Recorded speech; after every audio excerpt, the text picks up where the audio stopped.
Greetings and salutations, everyone. I hope everyone is doing well today. Today I have an assortment of terrifying encounters to share with you. I also would like to kind of forewarn everybody that upstate New York, where I live right now, is getting hammered 2 inches an hour by snow. So on an occasion, you may hear a large snowplow go by. It's out of my control, and I apologize. Now, on to the links. As you know, I rely on my Patreon, my PayPal, my merch to help the channel to continue to grow and go. Those links are in the description below. I also have a second channel for creepypasta, fanfiction, and scary voice acting. Stories that, well, they just don't fit on this channel. Now, if that's anything that you're into, follow that link, give those stories a listen. You may or may not like what you hear. Last but not least, Dogman, Frightening Encounters, Volume 1, 2, and 3, the audiobook version, is available on Audible, Amazon, and iTunes. They were written by Tom Lyons, narrated and produced by me, Jeffrey Nadolny. Those links are also in the description below. Now, I've taken enough of your time. Let's get on with today's upload. Shall we? Today's first encounter has a little bit to do with what we discussed yesterday with Jane. It's been several years now. I find myself thinking about this encounter multiple times a week. My wife and I are both very sensitive to energies that most people around us are not. We've each had our share of far-out paranormal encounters separately, and since we've been together, it's been one hell of a ride. They just seem to get more far out as time goes by. A little backstory. While we're building our house, we were living in a large wall tent on the property. It was pretty large for a tent, almost 400 square feet. So you could easily walk around in it. It had a full-sized bed on the frame in there, a little kitchen area, a table with several chairs. It even had a canvas drop cloth as for our floor, so we weren't walking around in dirt. And I had sides folded in and weighed down all the way around, as well as staked down to keep any critters out. Apart from a couple of flies and 1 or 2 spiders, it really did the trick. At the time, I was doing freelance handyman repair work during the day and building our house in the evenings. And on the day of the incident, I was finishing up work on a house that had some bad juju written all over it. I could feel the negative energy from the curb the first time I pulled up to the house to meet the owner. And walking through the door, the feeling intensified. But it wasn't absolutely overwhelming, and what can I say? We really needed the money. I had lost part of my thumb at the house a week earlier during an accident. I had an upcoming surgery to get it stitched up and to get the bone properly covered. We really didn't have insurance, and money was more than tight. Besides, I felt comfortable in my abilities to keep the negative energy at bay while I did whatever work needed to be done before I got the hell out of there. Anyway, I'm getting off topic. After a couple of weeks of working there, well, no one was living there at the time, the regular things that you would expect to happen in a high-energy place happened. Lights flipping back on right after you would turn them off, doors slamming shut behind me while I'm walking down the hallway, or opening for me as I was reaching for them. The kind of stuff that's pretty much just meant to get a rise out of you. And the more I played it cool, the more intense it got. Eventually, I got to the last day, when over the phone the owner hinted at stiffing me for the bill, and I was packing up all my gear. I guess it was evident that I wasn't planning on coming back, because the activity in the house was extremely low, virtually non-existent, except for the same dense negative activity that's always there. But now more than ever, I felt like I was being watched, and not just watched, but being stared at. Like something was focusing on me with everything it had. Kind of weird that people who don't want to accept it can still find logical excuses for it. They'll say, oh, that was a draft, faulty wiring, really big mice in the walls, etc. The next thing that happened was the first thing in the house that genuinely spooked me. As I walked through the living room to the front door to leave a good tool bucket in hand, I passed the only hallway in the house on my right. As I looked down the hallway to double check that I had turned off all of the lights, I saw something I didn't want to believe. At the end of the hallway, about 20 to 30 feet away from me, sat this huge black dog. Its head was following me as I walked past the hallway. When I say huge, I mean massive. Like my head would have fit inside its mouth. Prior experiences with manifestations like that have taught me to give it a little energy as possible, and that you're better off acting like you hadn't noticed it. So I continued to walk calmly to the front door, even though every hair on my body was standing on end and my adrenaline was racing. I stopped at the front door inside the house, turned around, and addressed the house and everything within it, stating that I had left the house, nothing was welcome to follow me. I drove home, and that was that. I didn't tell my wife because I didn't want to worry her. We had enough going on at the time without bringing things that I felt had already addressed. So fast forward to later that night, my wife and I are fast asleep in bed. I'm torn out of sleep by my wife's terrifying gasp, and being in a canvas tent in the middle of nowhere, I was already on edge. In the first split second of being awake, I see my wife sitting upright in our bed, still in the process of gasping, while our dog, who had been sleeping next to her, ran barking and snarling like a lunatic, and jumped off the base of the bed between us and the door. I still hadn't seen what was terrifying them, but leapt out of bed while shouting at our dog. Bed, good dog. He's a little guy, and his job was to let me know about the boogeyman, not to fight him, and landed between the dog and the entrance of our tent. The entrance, which was not only still zipped up and buckled up tight, but staked to the ground in multiple places as well, as I did every night. As my feet hit the ground, I stood almost face to face with a massive black dog. It was sitting in front of the doorway as I landed, and looked at it in its eyes. I was filled with nothing short of absolute rage. I loved my wife with all of my heart, and here was something dangerous that was not welcome in our home watching us sleep. Immediately I stepped forward and shouted at it deep and loud, "Get out!" As I did so, the thing stands up and steps towards me. I shout again, this time clapping my hands together as hard and as loud as I could, while stepping forward again. Again, this unbelievably massive dog, which is almost face to face with me height-wise, steps forward. At this point, we're maybe 4 feet away from each other. It hasn't run off, and it's clear that this thing could easily kill both of us if I let it. I lunged forward and come down as hard as I could with my right fist aimed to kill, aiming between the snout and right below its eyes. And just like that, ready to get torn to ribbons by this thing, I go right through it. And it just goes. I'm completely shocked and spin around to see if somehow it slipped past me to my wife and dog, then unzipped the very bottom of the front of our home, ripped the stakes from the earth, and run a few steps out into the night, looking every direction for this thing.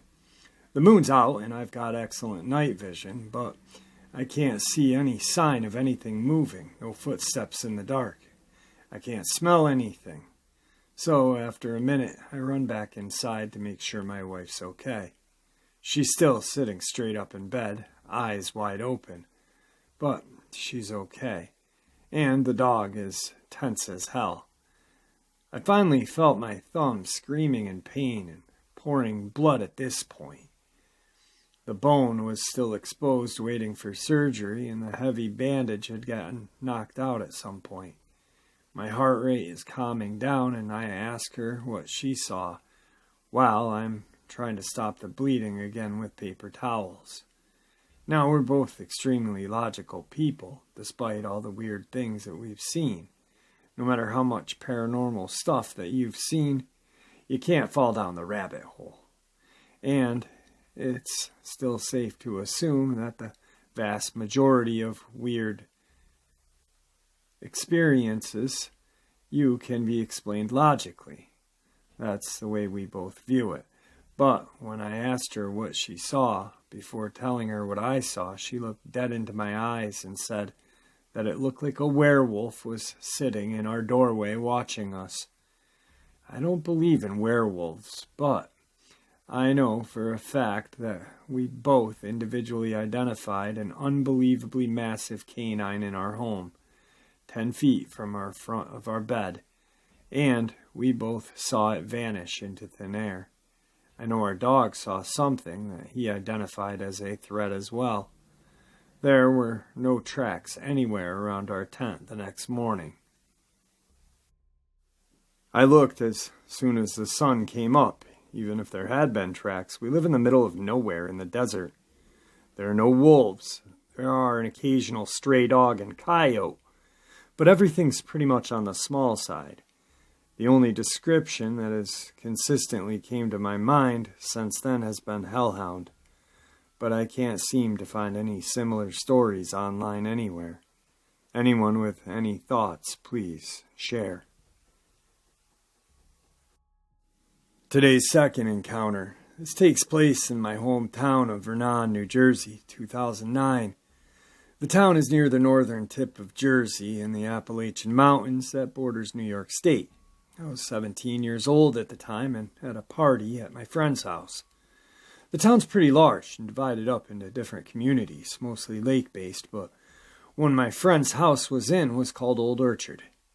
It was more development-like than your typical neighborhood, but was up a steep hill with lots of woods around it. It was summer evening, so we spent our time outside in the backyard. Some people were drinking, but myself and another witness were not. The backyard had a thin tree line dividing it from the back lot, and with leaves on the trees, it was thick enough to block your view from the yard.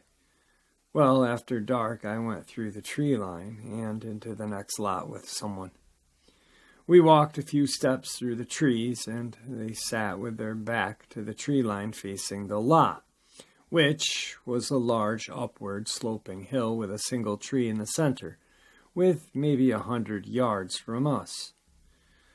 The lot was bordered on the right by a road with a street light that illuminated the area, and to the left there were similar tree lines bordering other properties.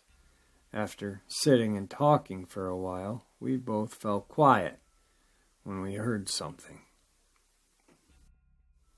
It was just for a moment, but it sounded like sniffing, like the sound a dog makes with its nose to the ground searching for something.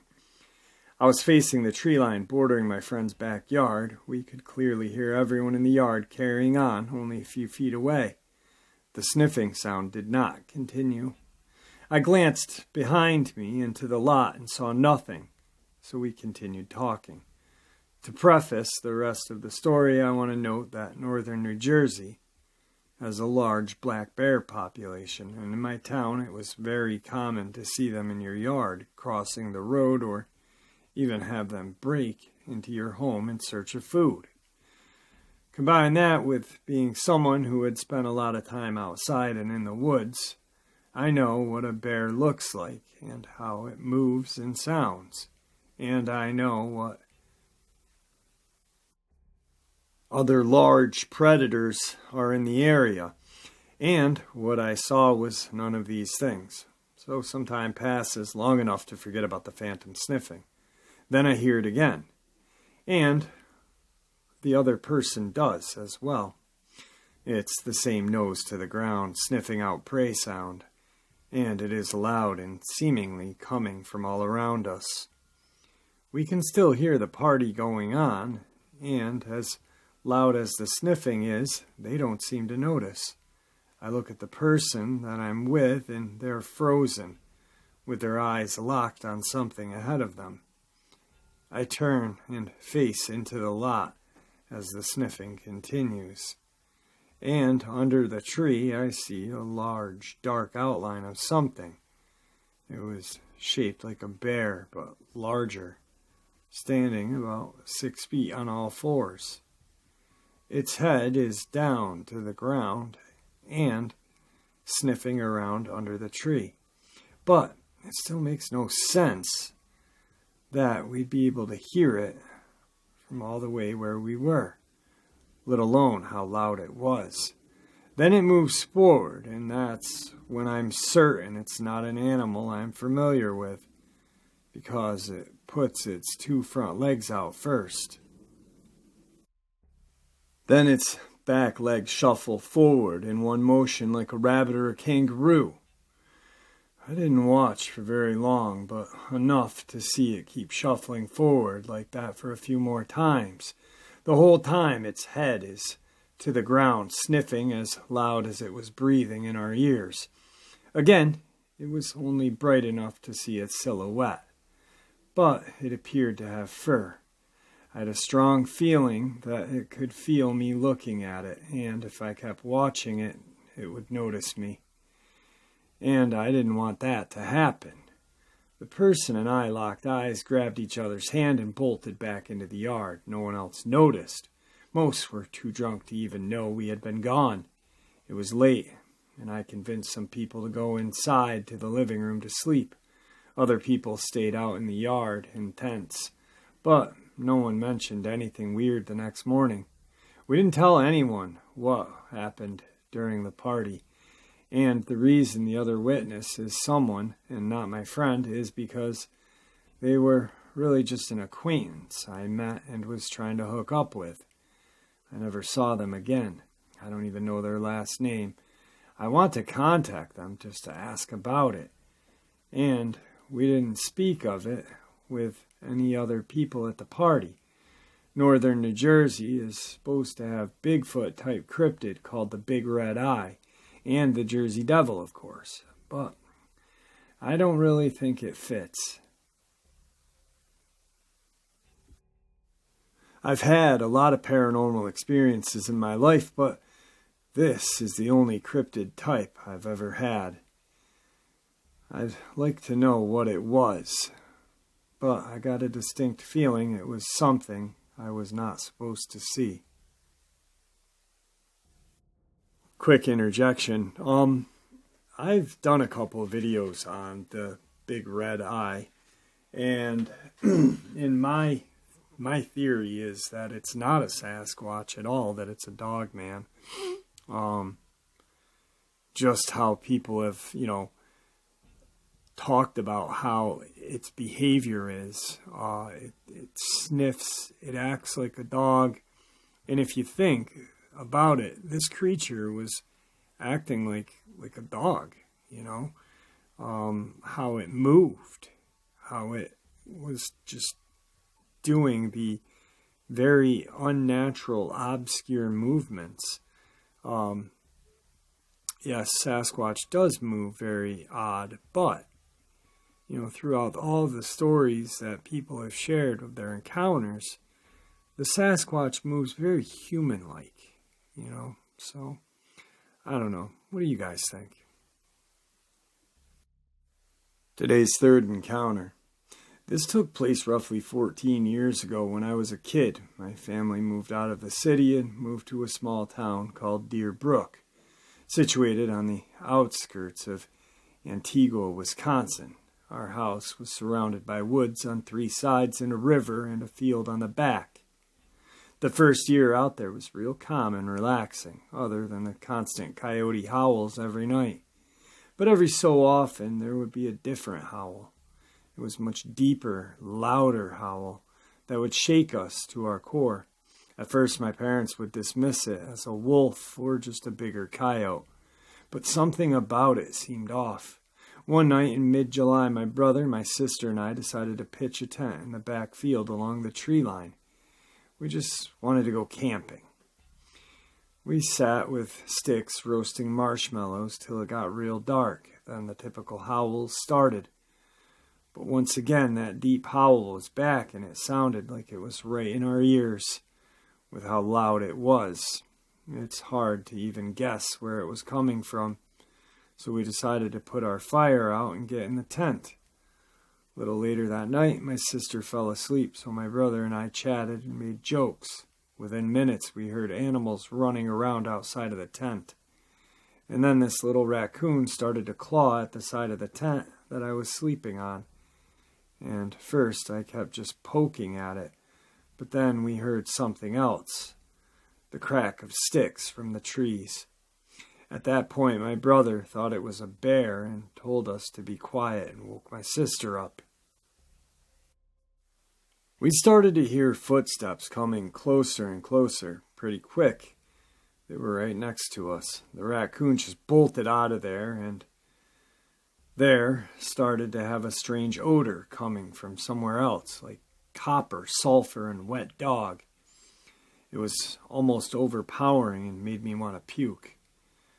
Then we hear our mom calling us. As she shined a flashlight on us, it revealed the most unsettling thing I had ever seen. The shadow of this thing was shining through the tent, and it was massive. It had pointed ears that were tilted back like a dog on the prowl, and its hands were human-looking with long fingers that ended in a point. The mouth was in the shape of a snout, just a little shorter, and it had a mid-sized tail. My mom started screaming, and whatever that thing was bolted back into the woods. We rushed inside with our mom and didn't go back out for a few days. Fast forward a few months. I was in the living room with my mom while my sister was in the shower. We were watching Wheel of Fortune or something like that when my sister screamed bloody murder. My mom jumped up and went to go get her. She pulled her out of the bathroom, and I got curious as to why she freaked out. So I went to see. Above the shower is one of those super small windows that only a small head could fit through. And in the window was a set of red glowing eyes staring down at me. We stared at each other for what seemed like a decade. I didn't feel fear. More just like curiosity, and I didn't feel like I was in danger at the time. As my mom came in to then pull me out, the eyes turned away as well. The rest of the night was quiet after that. A few days later, my brother came back from his dad's. Him and I had bunk beds, so I'd always take the bottom bunk. That night, kind of gloomy night. It wasn't really windy, but it was drizzling a little bit. Later in the night, my brother and I got woken up by the window being opened. It was locked beforehand, by the way. After that, we just closed it and went back to bed. It happened again and again, like 3 times. Each time we locked it, but the final time was the worst. It flung open so hard that the glass shattered, and thin thing we saw pushed open. The same hand from the tent, but I could see clearly now. It had matted black fur, or hair rather, covering its whole arm. The skin on its palms were a light tan, and the claws were about 5 to 6 inches long. And on the bottom of the window, I saw its face, or what was showing. It was just those eyes, glowing bright red. They looked like embers of a roaring fire. My brother and I bolted up, grabbed my sister, and locked ourselves in the back gaming room. We stayed there for the rest of the night, and when my mom came home, we told her and packed our things. We moved out of that house in a day and took what we could fit, filling 1 car and a U-Haul. My stepdad's truck was full as well, and we never returned. To this day, my family is scared to talk about it, but if my brother and I have a few drinks, we'll discuss it. But my mom just shuts down whenever it's brought up. Wow. That was a truly intense, terrifying encounter. To have it kind of stalk your home is just straight up terrifying. I mean, being in the tent as a child, your mom seeing this creature. Then shortly after, a couple days, weeks go by, months go by, boom, red eyes through a small window. Then it actually makes more contact than it did before, and breaks a window. But what's interesting is, how did the window keep getting unlocked? That's strange. It's just one of those freaky things that we may never get to explain. But yeah, that was one terrifying encounter. Last but not least, but the New Jersey encounter. I kind of talked a little bit about it in the interjection, but I definitely feel like it was a Dogman for some reason. Just seems more like a Dogman than a Sasquatch or anything else to me, because how it moved, how it was described moving. A lot of people have claimed that the Dogman looks very kangaroo-ish. Well, that's how its feet moved. I mean, so I'm thinking Dogman, 100%. And the first encounter, well, that's just absolutely terrifying. And it kind of falls again on the same spectrum of the last encounter with the windows being able to be unlocked. How the heck did this thing get inside their tent? Both parties that were involved, husband and wife, both were claiming that it resembled a werewolf, but then the entrance was not open, closed completely. But then there's this thing. Is that a connection? Maybe. Who knows? Maybe it is. So, I don't know. With that, there goes a plow, probably pretty loud in the mic. Sorry about that. But I want to wish everybody a great night. And if you guys are getting pounded by snow and have to go out, drive safe. Have a good night, guys.